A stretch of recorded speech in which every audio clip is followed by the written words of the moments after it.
Catalyst. मैं हूं संजना सिंगला और मैं आपको 11th और 12th की केमिस्ट्री पढ़ाऊंगी। तो आज हम स्टार्ट करते हैं 11th क्लास से फर्स्ट चैप्टर जो है some basic concepts of chemistry. हाँ, और मेरा जो ज्यादातर कंटेंट होगा वो एनसीईआरटी बुक से होगा। जैसे चैप्टर फिनिश होगा तो उसके बाद मैं आपको एक्स्ट्रा क्वेश्चंस करवाऊंगी और एनसीईआरटी के कुछ एक्सरसाइज के जो न्यूमेरिकल्स हैं वो करेंगे। तो कॉन्सेप्ट अच्छे से समझना। सबसे पहले हम स्टार्ट करते हैं मैटर से। इस चैप्टर में आपको स्टार्टिंग में कुछ केमिस्ट्री के पहले इंपॉर्टेंस बताई है, उसमें एटम्स मॉलिक्यूल्स के बारे में बताया है, केमिस्ट्री का बताया है, कहाँ कहाँ पे यूज होती है फार्मास्यूटिकल्स में, इंडस्ट्रीज में। तो वो आप देख लेना, थोड़ी सी इंट्रोडक्शन दी है। मेन यहाँ से स्टार्ट होता है मैटर से, तो हम यहाँ से स्टार्ट करते हैं। तो मैटर क्या होता है? एनीथिंग विच हैज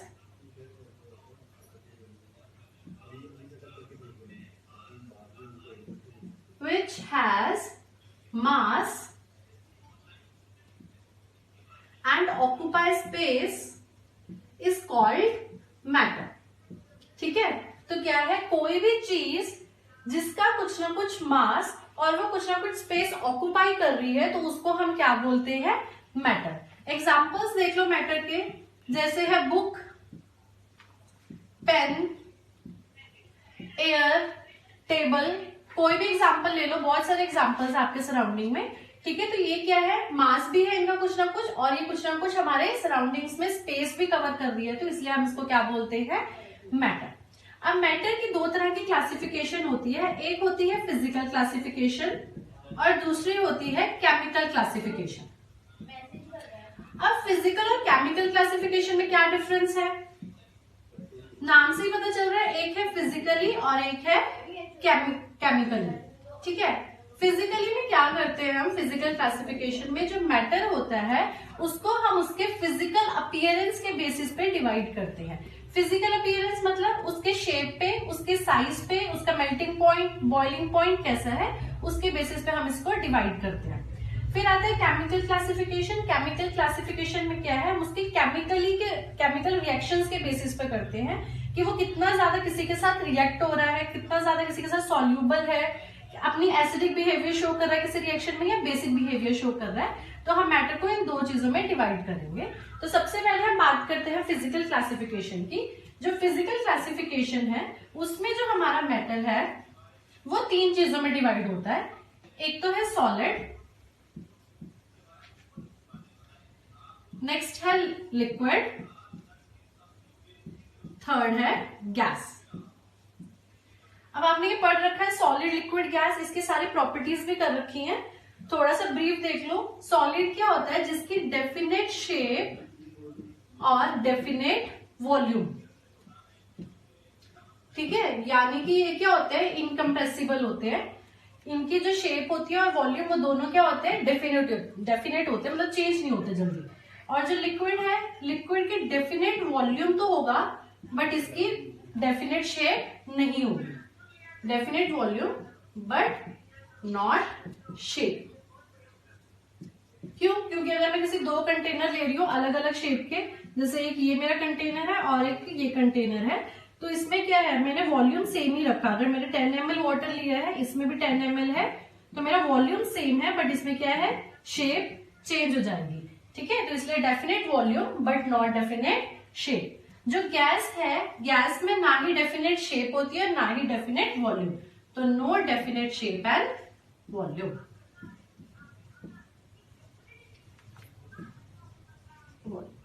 ठीक है, समझ आया? अच्छा, अगर मैं सॉलिड, लिक्विड और गैस के पार्टिकल्स अरेंजमेंट की बात करूं तो इसमें पार्टिकल्स अरेंजमेंट कैसे होते हैं? जो सॉलिड है उसमें जो पार्टिकल्स है वो बहुत ही ज्यादा टाइटली पैक्ड होते हैं। टाइटली पैक्ड मतलब इनके बीच के जो इंटरमॉलिक्यूलर इंटरेक्शंस है वो बहुत ही ज्यादा स्ट्रॉन्ग होती है सॉलिड्स में। ठीक है, इसीलिए ये इनकम्प्रेसिबल भी होते हैं।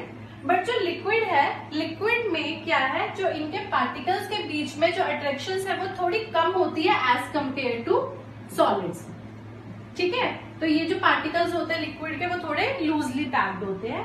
गैस में तो आपको पता ही है कि इनके बीच के जो इंटरमॉलिक्यूलर इंटरेक्शंस है बहुत ही ज्यादा कम है, इवन लिक्विड से भी कम है, तो इसीलिए जो ये वाले हैं ये बहुत ही ज्यादा लूजली पैक्ड होते हैं। ठीक है, तीनों चीजें समझ आई, सॉलिड, लिक्विड, गैस।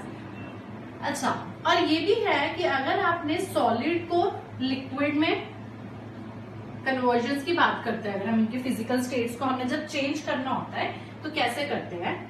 सॉलिड को जब हमने लिक्विड में चेंज करना हो तो कैसे करते हैं हम इसको, हीट करके। ठीक है, जैसे ही हम सॉलिड को हीट करते हैं तो किस में कन्वर्ट हो जाता है, लिक्विड में। अगर लिक्विड को गैस में कन्वर्ट करना है मेरे को, यानी कि वेपर्स में, तो भी मेरे को क्या करना पड़ता है, हीट करना पड़ता है। ठीक है, तो क्या होता है, वेपर्स में कन्वर्ट हो जाता है। अच्छा, अगर मेरे को अब ये रिएक्शन को रिवर्स करना, मतलब गैस से पहले लिक्विड, फिर लिक्विड से सॉलिड बनाना है, तो गैस से लिक्विड बनाने के लिए क्या करना पड़ता है, हमें इसे कूल करना पड़ता है। ठीक है, तो क्या हो जाएगा, गैस जो है वो क्या हो जाएगी, लिक्विफाई हो जाएगी। अब मेरे को लिक्विड से सॉलिड बनाना है तो इसमें मेरे को क्या करना पड़ता है, कूल करना पड़ता है, यानी कि टेम्परेचर को बहुत ही कम करना पड़ता है, तो जो मेरी लिक्विड है वो सॉलिड में कन्वर्ट हो जाती है। आप वाटर का एग्जांपल लेके देख लो, वाटर तीनों स्टेट में एग्जिस्ट करता है। इसमें कैसे होता है, एज एन आइस, इसमें एज एन वाटर, और इसमें एज एन वाटर वेपर्स। तो अगर मेरे को आइस को वाटर में कन्वर्ट करना है तो हम क्या करते हैं, उसको हीट करते हैं। लिक्विड को गैस में करना है, यानी कि वाटर वेपर्स में करना है, तो भी हीट करते हैं। जैसे टेम्परेचर बढ़ाते हैं तो क्या होता है, जो लिक्विड है मेरा वो धीरे धीरे बॉयल होके वेपर्स में बनने लग जाता है। ठीक है, अब रिवर्स की देखो, गैस को मेरे को अगर लिक्विड बनाना है, यानी कि वाटर वेपर्स को मेरे को वाटर में कन्वर्ट करना है, तो मेरे को क्या करना पड़ेगा, उसका टेम्परेचर कम करना पड़ेगा। तो वो किस में कन्वर्ट हो जाता है, ठीक है, लिक्विड में।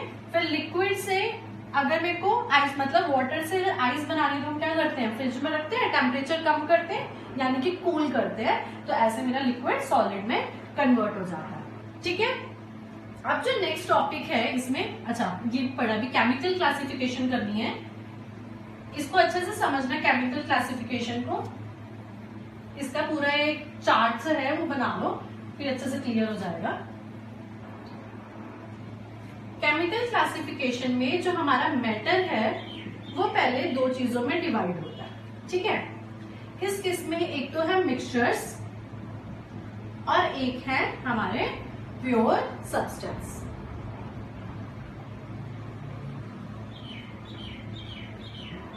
ठीक है, मिक्सचर्स और प्योर सब्सटेंस में क्या डिफरेंस है, जो मिक्सचर्स होते हैं they are made up of 2 और मोर देन 2 पार्टिकल्स। ठीक है, बट इनकी जो रेशो है वो फिक्स नहीं होती है, तो हम क्या लिख सकते हैं, नो फिक्स्ड रेशो।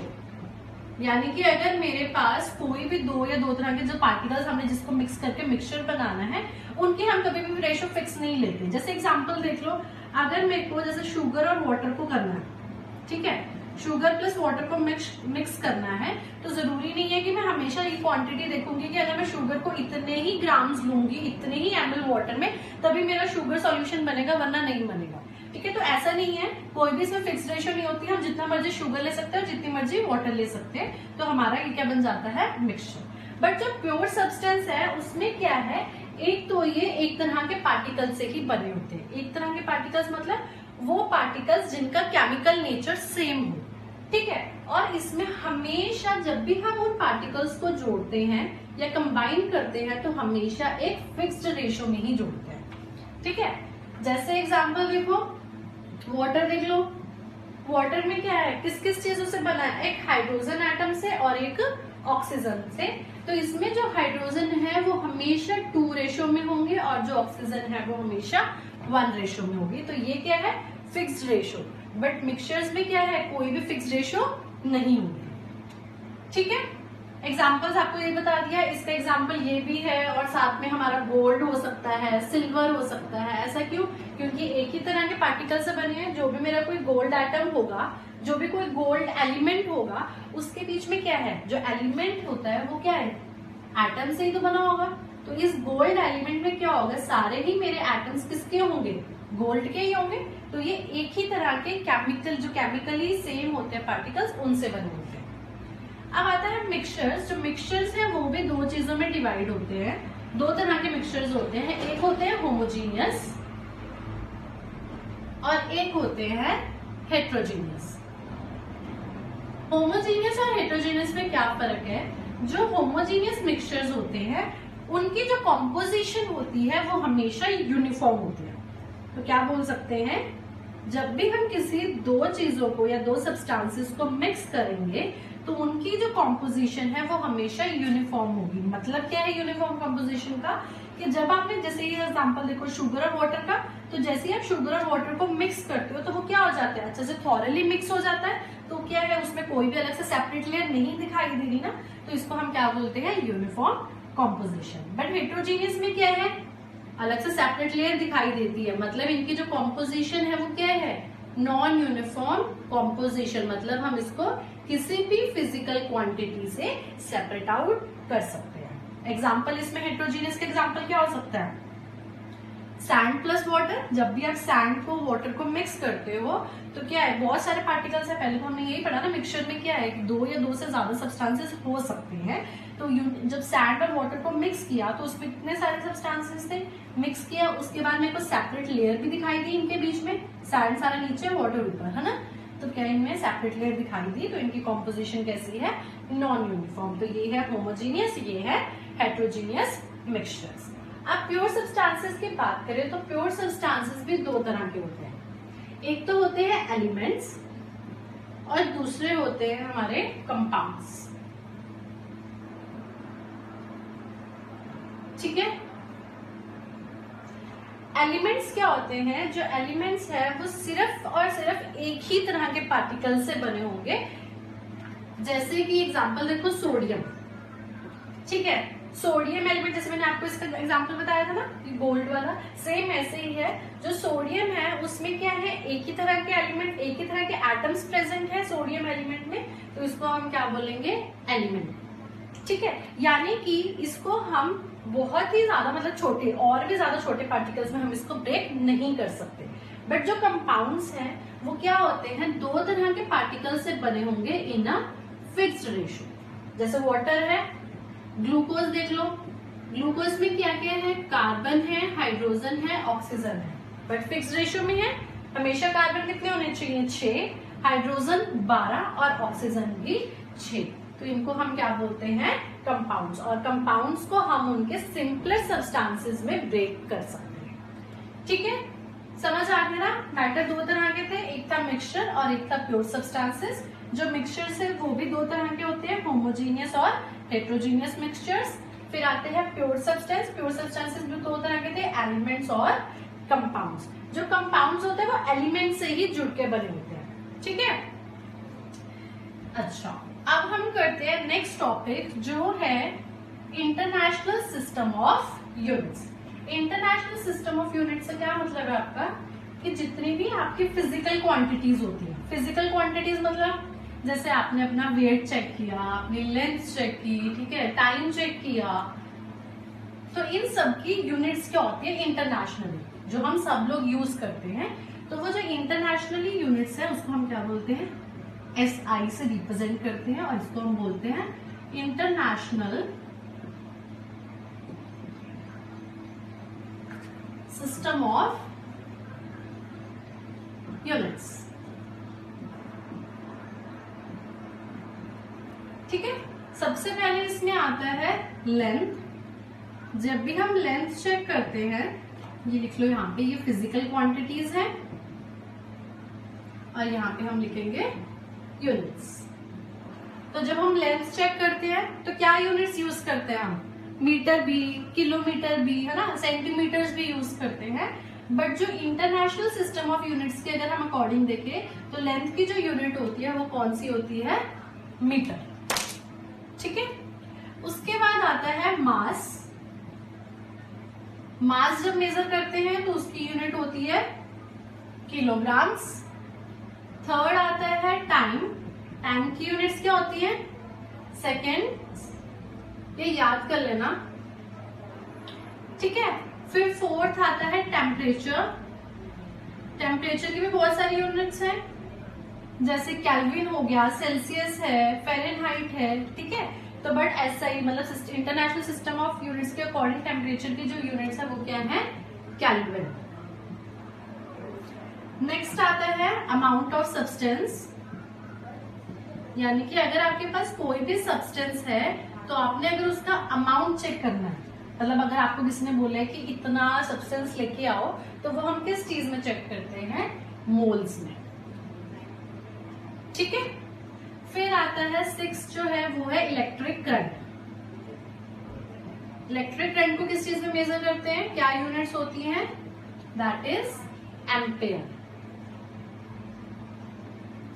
और जो इलेक्ट्रिक करंट के लिए इंस्ट्रूमेंट होता है उसका नाम क्या होता है, एमीटर। ठीक है, यूनिट्स क्या है, एम्पेयर। लास्ट है ल्यूमिनस इंटेंसिटी, इसको हम चेक करते हैं कैंडेला।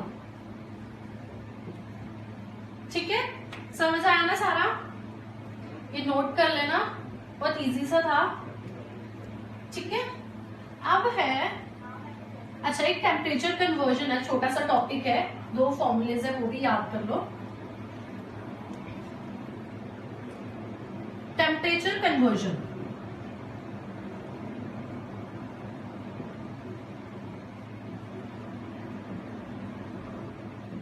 अगर आपके पास, देखो मैंने बताया ना टेम्परेचर की भी 3-4 यूनिट्स हैं, एक केल्विन भी होती है, ठीक है, सेल्सियस भी है, फ़ारेनहाइट भी है। ठीक है, तो इसको हम कैसे कैसे मेजर करेंगे, देखो अगर आपके पास मान लो कि आपको सेल्सियस में कोई टेम्परेचर की यूनिट दी है और आपको बोला है कि आप उसको फ़ारेनहाइट में चेंज करो, तो हमारे पास फॉर्मूला है Fahrenheit is equals to 9/5 Celsius plus 32। ठीक है, अभी मैं एक न्यूमेरिकल करके दिखाऊंगी इसका, पहले ये देखो फॉर्मूला। ठीक है, अगर आपके पास सेल्सियस गिवन है, उसको फ़ारेनहाइट में चेंज करना है, तो आप क्या करोगे, उस यूनिट को यहाँ पे पुट कर दोगे और पूरे को सॉल्व करोगे, तो हमारे पास किस में आ जाएगी, फ़ारेनहाइट में आ जाएगा।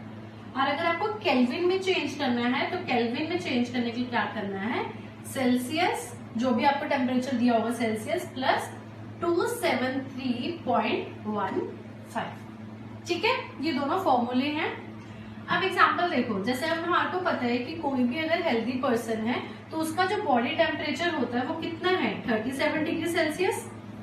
ठीक है, और मैं आपको बोलूंगी मेरे को फ़ारेनहाइट में बताओ कि फ़ारेनहाइट में उसका कितना टेम्परेचर होगा, तो आपको ऐसे तो अगर नहीं भी याद तो हम क्या करेंगे, तो हम ये वाला फॉर्मूला पुट कर लेंगे। तो देखो कैसे है, Fahrenheit is equals to 9/5 Celsius की कितनी वैल्यू गिवन है, 37 डिग्री। ठीक है, तो 37 प्लस 32, तो जब हम इसको सॉल्व करेंगे तो हमारे पास आ जाएगा 98.6 फ़ारेनहाइट। इसीलिए जो नॉर्मल बॉडी टेम्परेचर होता है किसी भी हेल्दी पर्सन का, तो वो कितना होता है, 98.6 फ़ारेनहाइट में। अगर सेल्सियस में बात करें तो वो कितना होता है, 37 डिग्री सेल्सियस। ठीक है, अब नेक्स्ट टॉपिक है साइंटिफिक नोटेशंस। साइंटिफिक नोटेशंस में क्या है कि अगर आपके पास, जैसे हमारे पास कोई भी नंबर गिवन होता है, जैसे ये 2.23 गिवन है, ठीक है, ये तो हमें पता है, हम ऐसे कई बार आंसर लिख देते हैं, बट अगर आपको बोले कि आप साइंटिफिकली अगर ये आप नंबर लिख रहे हो तो क्या ये सही है, तो नहीं, ये साइंटिफिकली ये नंबर सही नहीं लिखा है हमने। कैसे, देखो टॉपिक का नाम लिखो साइंटिफिक नोटेशन।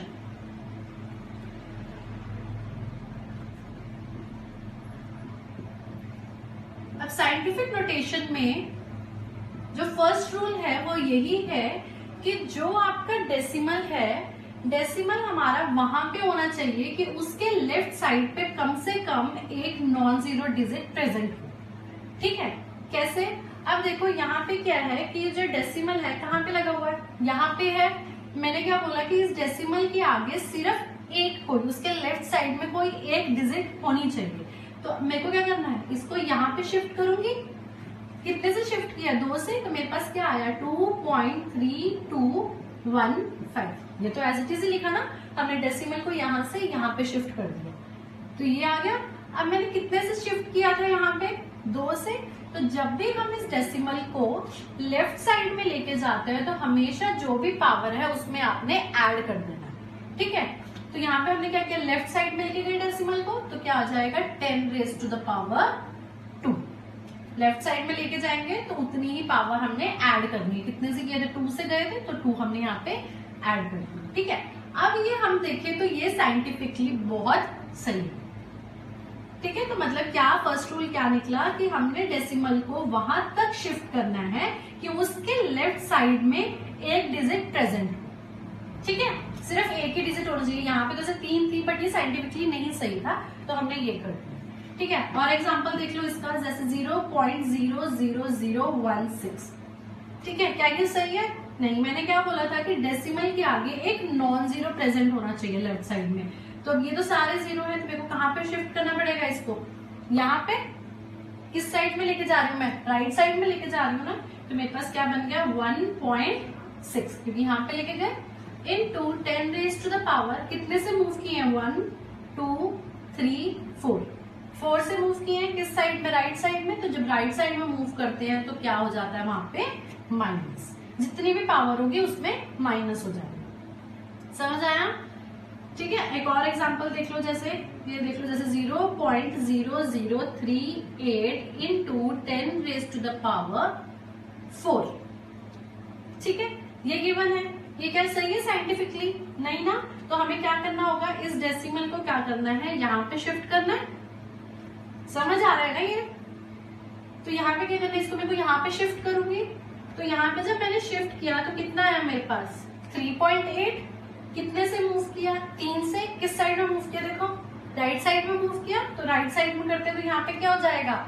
माइनस। तो मेरे पास क्या आ गया? 10 raise to the power 4 minus 3। समझ आया ना? देख लो एक बार फिर से।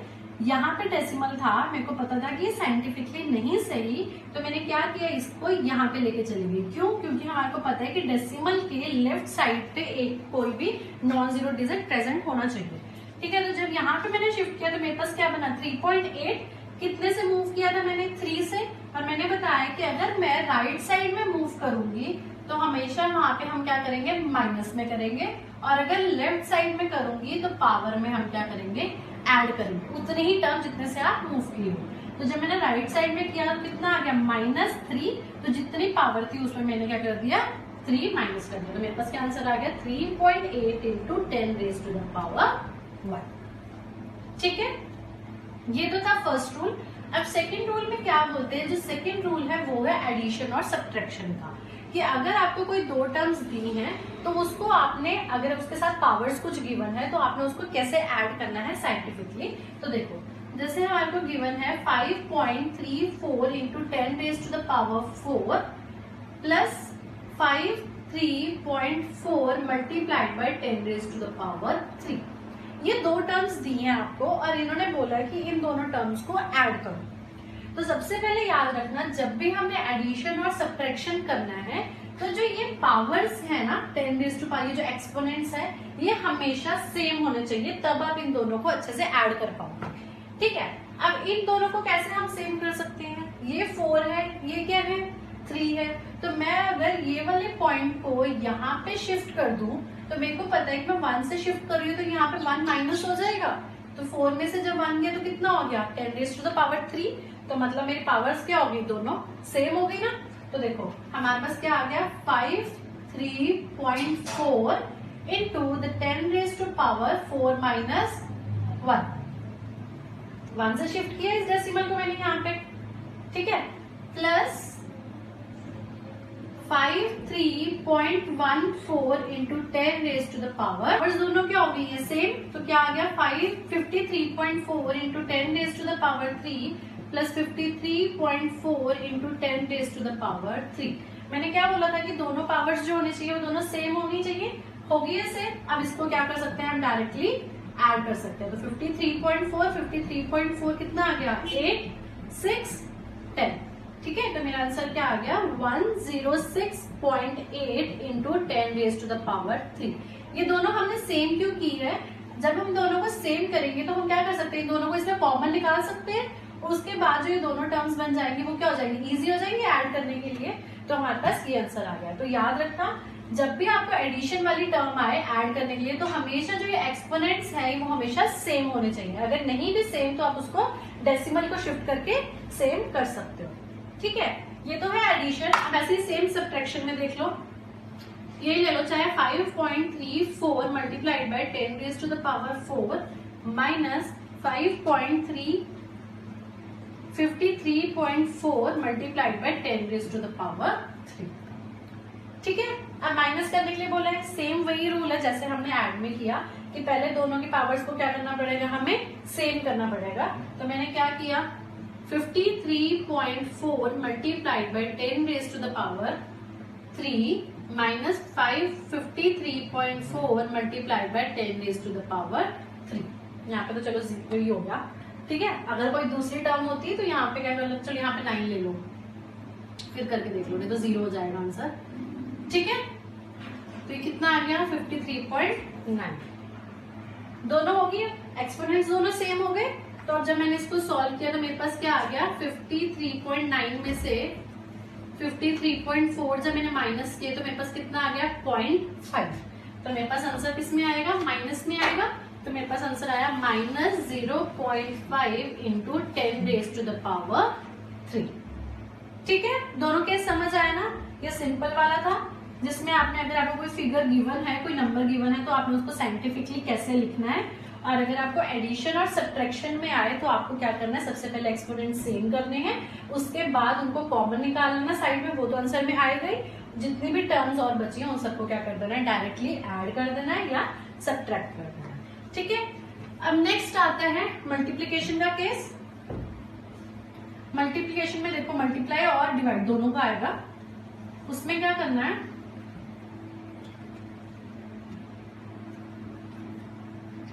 मल्टीप्लाई और डिवाइड में क्या है कि जो भी आपके पास ये 10 रेज टू द पावर वाली जो एक्सपोनेंट्स होंगे, जैसे x ले लो, ठीक है, multiply by 10 raise to the power y।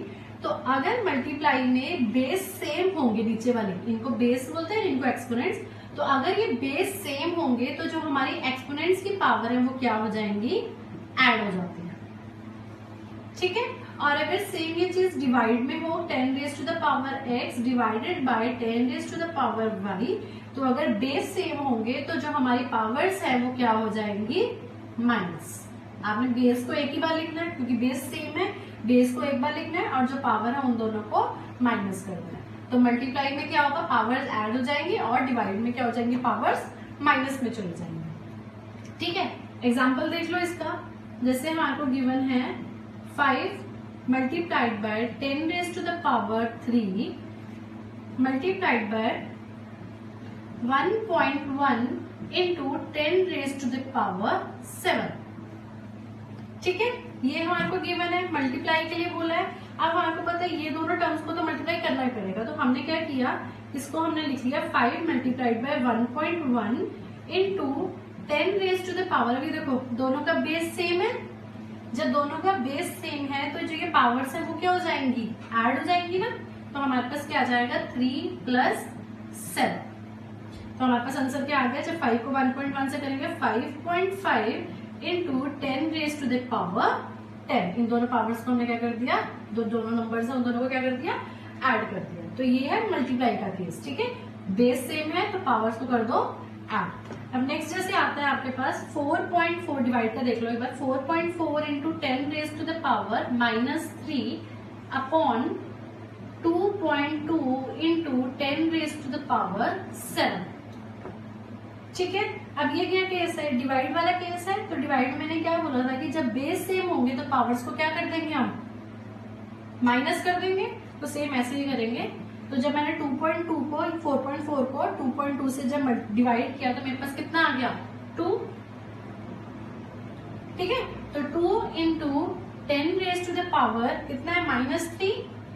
और क्या करना है इसमें, आपको माइनस लगाना है बीच में, तो -7।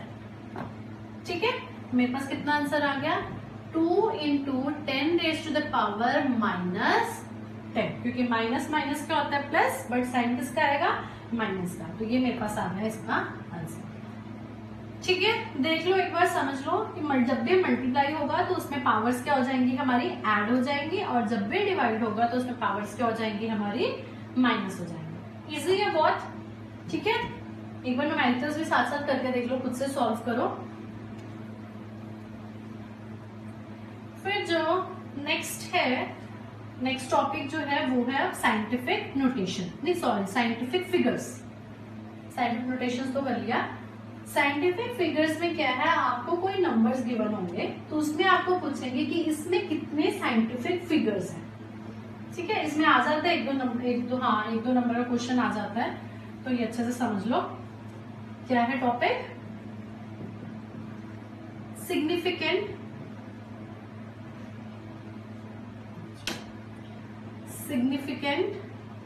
Figures.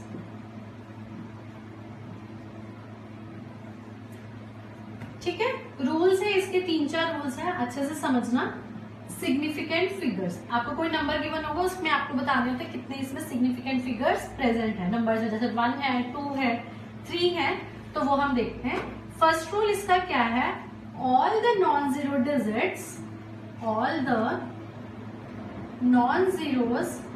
Digits are significant figures.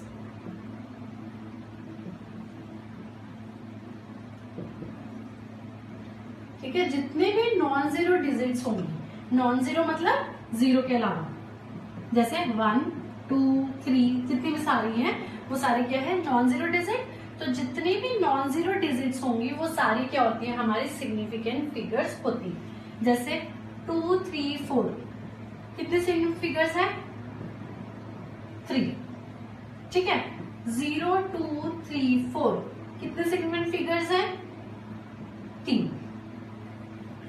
ठीक है, तो जितने भी नॉन जीरो डिजिट्स होती हैं वो सारी क्या होती हैं? Significant figures.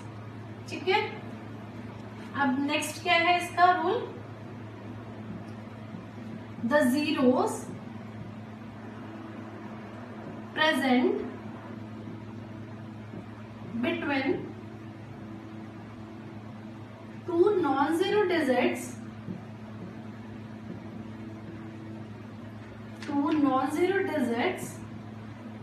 Are significant figure. यानी कि अगर आपके पास कोई जीरो है जो दो नॉन जीरो के बीच में प्रेजेंट है, जैसे 303, ठीक है, दो नॉन जीरो डिजिट के बीच में क्या प्रेजेंट है? एक जीरो प्रेजेंट है, तो इसको भी हम अब क्या कर सकती है? सिग्निफिकेंट फिगर कंसीडर कर सकते हैं। तो इसमें कितने सिग्निफिकेंट फिगर्स हो गए? 3। ठीक है, समझ आया ना? जितने भी नॉन जीरो डिजिट है वो तो होते ही है सारे सिग्निफिकेंट। अगर जो जीरो है वो किसी दो नॉन जीरो के बीच में प्रेजेंट है तो उसको भी हम क्या कंसीडर करेंगे? सिग्निफिकेंट फिगर कंसीडर करते हैं। अब थर्ड रूल क्या है? The zero present on the left side of non-zero digit are not significant figures। यानी कि जितने भी जीरो हमारे नॉन जीरो डिजिट के लेफ्ट साइड पे प्रेजेंट होंगे तो वो सारे क्या होंगे? हमारे सिग्निफिकेंट फिगर्स नहीं होंगे। ठीक है, जैसे एग्जांपल देखो 3, 2, 1, यहाँ पे डेसिमल लगा दो। ठीक है, तो क्या बोला था कि जो जीरो है अगर वो नॉन जीरो के लेफ्ट साइड पे प्रेजेंट है तो उसको हम सिग्निफिकेंट फिगर कंसीडर नहीं करते। तो मतलब इसमें कितने हैं? 3। ठीक है, उसके बाद है फोर्थ रूल क्या है? The zero present on the right side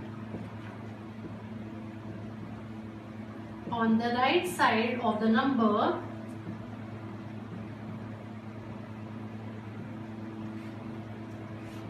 are significant figure provided with decimal। ठीक है, अगर डेसिमल के राइट साइड पे नंबर के डेसिमल लगा होगा, अगर उसके राइट साइड पे कोई जीरो प्रेजेंट है तो उसको हम सिग्निफिकेंट फिगर कंसीडर करेंगे। जैसे एग्जांपल देखो 0.600। ठीक है, तो डेसिमल भी है और नंबर के राइट साइड पर भी है, तो इसको हम सिग्निफिकेंट फिगर अब कंसीडर कर सकते हैं। तो इसमें कितने हो गए 3। ठीक है, नेक्स्ट है 0.0231। अब इसमें कितने हैं देखो, अब इसमें कितने होंगे, इसमें भी 3 होंगे। हमने क्या बोला कि कोई भी अगर नंबर है मतलब नॉन जीरो नंबर है उसके राइट साइड में हो और साथ में डेसिमल भी हो। डेसिमल तो है यहाँ पे, बट यहाँ पे क्या वो नॉन जीरो है नहीं ना, तो इसलिए इसमें कितने हैं, सिर्फ 3 ही है। मतलब डेसिमल हो और साथ में नंबर हो और उसके राइट साइड पे हो तो हम उसको कंसीडर करेंगे, वरना नहीं कंसीडर करेंगे। ठीक है, लास्ट जो पॉइंट आता है वो क्या है, the zero at the terminal of number are not significant figure।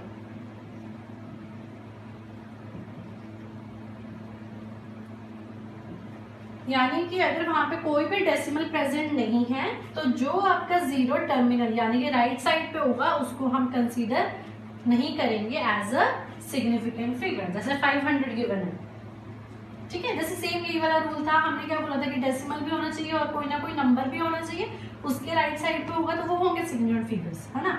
अब यहाँ पे नंबर तो है, नंबर के राइट साइड में 2 जीरोस भी हैं, बट यहाँ पे कोई डेसिमल तो नहीं है ना, तो इसीलिए इसमें कितने होंगे, सिर्फ 1। तो इसमें ये जो 2 जीरो हैं उनको हम सिग्निफिकेंट फिगर कंसीडर नहीं करते।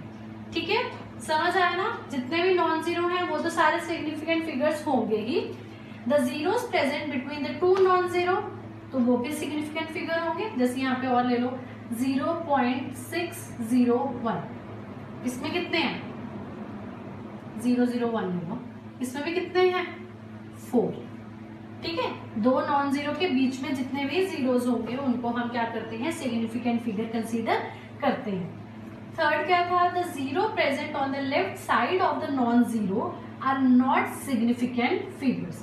अगर मेरे पास कोई लेफ्ट साइड पे किसी नॉन जीरो डिजिट के हो तो उनको हम सिग्निफिकेंट फिगर नहीं कंसीडर करते। फोर्थ था, the zero present on the right side of the number are significant figure provided with the decimal. Decimal भी हो नंबर भी हो तो जो राइट साइड में होंगे जीरो उनको हम सिग्निफिकेंट फिगर कंसीडर करते हैं। Zero at the terminal of the number are not significant if there is no decimal point. ठीक है, तो कितना हो गया, अगर 500 है तो मेरे पास कितना होगा, सिर्फ एक ही सिग्निफिकेंट फिगर होगा। ठीक है, आया ना समझ। अब जो नेक्स्ट टॉपिक है वो है डायमेंशनल एनालिसिस। ये भी अच्छा है, इसको अच्छे से समझ लेना। थोड़ा न्यूमेरिकल्स, 1-2 न्यूमेरिकल्स आते हैं इस पे। ठीक है, अगर अलग से न्यूमेरिकल नहीं आता कई बार, बट अगर आपको कोई न्यूमेरिकल और जो न्यूमेरिकल्स है उसमें थोड़ा सा यूज होता है इसमें। ठीक, नेक्स्ट जो टॉपिक है वो है डायमेंशन एनालिसिस। मैंने इसके 2 क्वेश्चंस लिखे हैं, वो आपको सिखाती हूँ। ठीक है, इसको हम यूनिट फैक्टर मेथड भी बोलते हैं।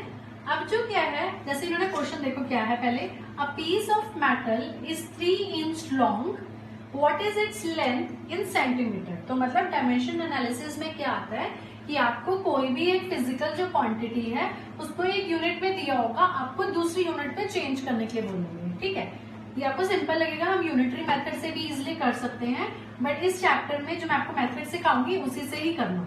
ठीक है, अच्छा अब क्या है, हमारे को किस किस में बोला है, एक इंच में और एक सेंटीमीटर में। तो पहले हमें इंच और सेंटीमीटर में एक रिलेशन पता होना चाहिए।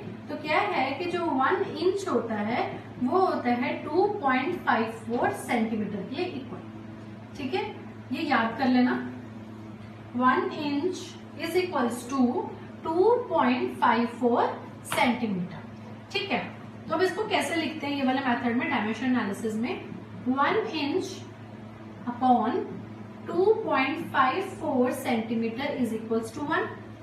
ये 1 के इक्वल होगा, क्यों, क्योंकि दोनों चीजें क्या है, इक्वल है। तो अगर इन दोनों चीजों को मैं ऐसे करके लिखूं डिवाइड में, तो मतलब दोनों कट और एक तरह से क्या है, 1 ही है ना। तो is equals to 2.54 centimetre upon 1 inch. ऐसे भी लिख सकती हूँ मैं इसे, दोनों इक्वल ही है। मैंने जस्ट क्या किया, ऊपर नीचे कर दिया इसको, तो 2.54 सेंटीमीटर ऊपर आ गया, नीचे आ गया 1 इंच। ये भी किसके इक्वल है, 1 के इक्वल है। ठीक है, अब देखो अब किसे चेंज करना है, हमें 3 इंच को चेंज करना है। तो क्या करेंगे 3 इंच को कैसे चेंज करना है 3 मल्टीप्लाइड बाय, अब किस चीज में चेंज करना है इंच को सेंटीमीटर में, तो जिसमें भी हमें चेंज करना है वो वाली चीज को हमें ऊपर लिखना है। इन दोनों में से कौन सी वाली चीज लेंगे हम, ये किसमें चेंज करना है सेंटीमीटर को, तो सेंटीमीटर वाली चीज हम क्या लिखेंगे ऊपर लिखेंगे। तो क्या आ गया 2.54 सेंटीमीटर अपॉन 1 इंच, ये भी क्या था 3 इंच था ना, ठीक है।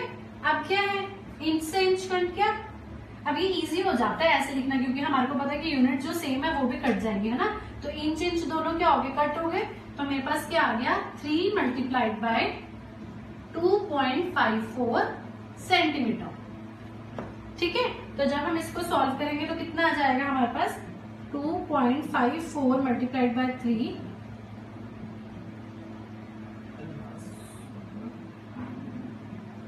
7.62 सेंटीमीटर, ठीक है। आगे समझ इजी था ना, बस ये आपको मेन याद होना चाहिए कि जो 1 इंच होता है वो 2.54 सेंटीमीटर के इक्वल होता है। तो हमने क्या किया 1 इंच और 2.5 को दोनों को इसको इधर ले आए, तो ये क्या बन गया 1 के इक्वल। अगर मैं इसको इधर लेके जाऊं डिवाइड में लेके आऊं तो ये भी क्या है 1 के इक्वल है। अब किसको चेंज करना था 3 इंच को चेंज करना है, तो इंच को किस चीज में करना था सेंटीमीटर में, तो वो जो सेंटीमीटर में चेंज करना है वो वाली चीज हमने ऊपर रखी, तो ये वाला हमने यहाँ पे रख दिया। इंच से इंच कट गया, 2.54 सेंटीमीटर को 3 से मल्टीप्लाई कर दो तो मेरे पास आंसर किस में आएगा सेंटीमीटर में, हो गया चेंज। यही पूछा था इन्होंने, तो यही आपका क्या है आंसर। अब नेक्स्ट क्वेश्चन देखो क्या है, a jug contains 2 litre of milk, calculate the volume in metre cube. आपको क्या है जो मिल्क है वो कितना गिवन है 2 लीटर्स गिवन है, और आपको वो वाला जो वॉल्यूम है 2 लीटर्स को किसमें चेंज करना है मीटर क्यूब में। दोनों यूनिट्स जो है ये वॉल्यूम की है, लीटर भी वॉल्यूम की यूनिट्स और मीटर क्यूब भी, ठीक है। तो अब इसको कैसे करना है, हमें पता है जो 1 लीटर है वो 1000 सेंटीमीटर क्यूब के इक्वल होता है, ये याद कर लेना। 1 litre is equal to 1000 centimetre cube, but हमारे को तो किस में चाहिए मीटर क्यूब में, तो सेंटीमीटर को भी तो मीटर में चेंज करना पड़ेगा। तो क्या होता है 1 metre is equal to 100 centimetre, ठीक है। तो क्या आ गया मेरे पास 1 मीटर अपॉन, सेम ऐसे लिखेंगे जैसे यहाँ पे लिखा था हमने, ये दोनों जब इक्वल थे तो इन दोनों को क्या कर दिया था हमने इसके नीचे लिया था और इक्वल टू 1 बन गया ना, सेम वही किया। 1 metre upon 100 centimetre is equals to 1, और क्या है साथ में 100 सेंटीमीटर अपॉन 1 मीटर, वो भी किसके इक्वल है 1 के इक्वल है। किसको चेंज करना है हमें 2 लीटर्स को चेंज करना है, पहले इसको हम कन्वर्ट कर देते हैं। पहले हमें क्या करना है 1000 सेंटीमीटर को कन्वर्ट करना है इसमें, है ना मीटर में। तो क्या किया 1000 centimetre cube multiplied bye 1000 centimetre को किसमें कन्वर्ट करना है हमने मीटर में चेंज करना है। तो मीटर वाली टर्म कौन सी ये वाली, ऊपर मीटर है ना, तो यहाँ पे क्या करेंगे 1 मीटर अपॉन 100 सेंटीमीटर। बट अब देखो यहाँ पे क्यूब है बट यहाँ पे तो नहीं है मेरा क्यूब, तो हम क्या करेंगे इस पूरी टर्म को क्या कर देंगे, ये वाली पूरी टर्म को क्यूब कर देंगे, ठीक है। तो मेरे पास कितना आ गया 1000 centimetre cube multiplied by 1 metre cube upon 10 raise to the power 6 में हो जाएगा ना, क्योंकि 10 रेज़ 2 है ये, तो कितने जीरोस हो जाएंगे यहाँ पे 6, तुम इसको ऐसे लिख सकते हो 10 raise to the power 6 centimetre cube, ठीक है। अब मैं इसको सॉल्व कर सकती हूँ, सेंटीमीटर क्यूब से सेंटीमीटर क्यूब कट गया, ये 10 रेज़ 6 थी और यहाँ पे कितने हैं 3, तो यहाँ पे कितने बची 3, तो मेरे पास कितना आ गया 10 raise to the power -3 metre cube, ठीक है। क्यों, क्योंकि यहाँ पे 10 रेज़ टू द पावर 3 बचा था, 3 यहाँ पे जीरोस थी, 3 कट गई, 6 में से 3 गई, कितनी बची 3 ही तो बची। अब जब ये ऊपर जाता है तो यहाँ पे क्या आ जाता है माइनस आ जाता है ना, तो मेरे पास कितना आ गया 10 raise to the power -3 metre cube. तो मतलब मेरे पास क्या आ गया कि जो 1 लीटर है वो 10 raise to the power -3 metre cube के इक्वल होता है, ठीक है। मेरे को कितना लीटर को चेंज करना था 2 लीटर्स को, तो मैं क्या करूंगी तो 2 लीटर्स क्या हो जाएगा, 2 multiplied by 10 raise to the power -3 metre cube. तो कितना आंसर आ गया, बस यही आंसर है, मीटर क्यूब्स में ही तो चाहिए था हमें आंसर, है ना। तो मेरे पास क्या आ गया, 2 को मैंने मल्टीप्लाई कर दिया क्योंकि मेरे को पता चल गया कि जो 1 लीटर है वो 10 raise to the power -3 metre cube के इक्वल है, इसी में तो चेंज करना है। तो जब मैंने 2 से मल्टीप्लाई किया तो मेरे पास क्या आ गया, 2 multiplied by 10 raise to the power -3 metre cubes. समझ आ गया, सफिशिएंट है इतना आज। कल हम इसमें लॉस करेंगे जो बहुत ही इंपॉर्टेंट है, उसमें से न्यूमेरिकल्स आते हैं, ठीक है। अगर कोई भी डाउट हो, कुछ नहीं समझ आया तो कमेंट सेक्शन में आप बता देना। Thank you for watching, like share and subscribe, thank you.